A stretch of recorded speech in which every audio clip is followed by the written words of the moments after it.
मी हनुमंत कापरे ॲस्क्लेपियस wellness या संस्थेचा direct seller distributor आहे। मी स्वतः शेतकरी आहे।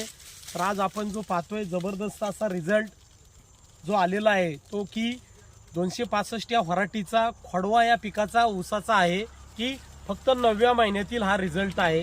तर आपण आपल्या संस्थेचे जे जैविक खतं वापरलेली आहेत, भुविटा आहे, इक्वारेली आहे आणि काही फवारण्या जे आपण केल्या PGPR ॲग्रो 90ची, तर खोडवा आपला जो आता आहे 9व्या महिन्यामध्ये, तर आमच्याकडे दुष्काळी पूर्ण धरण इथं शेजारी कोरडा असताना फक्त उन्हाळ्या दुष्काळामध्ये 2 पाणी उन्हाळ्याची बसलेली असताना आज जर बघितलं आपण इतका रिझल्ट जबरदस्त आहे। आपण स्वतः प्रत्यक्ष आपण इथं कांडे आपण त्याच्या मोजूया की आता कांड्या किती कशा पद्धती किती आहेत ते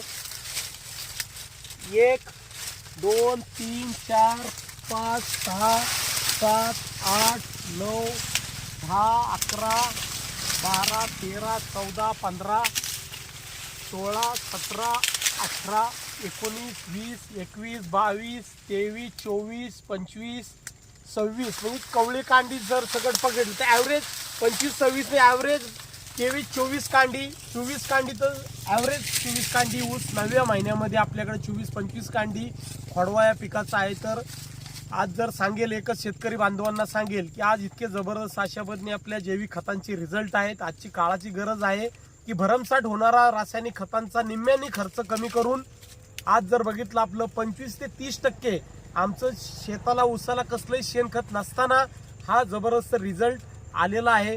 तर आताच जर बघितलं तर आमचे सहकारी आहेत, आमचे शेतकरी शेजारी आमचे पाहुणे आहेत नरेंद्र जगताप सर, यांचा सुद्धा एक सुरू लागणीचा आत्ताच इतका जबरदस्त जो त्यांच्याकडे पण रिझल्ट आलाय।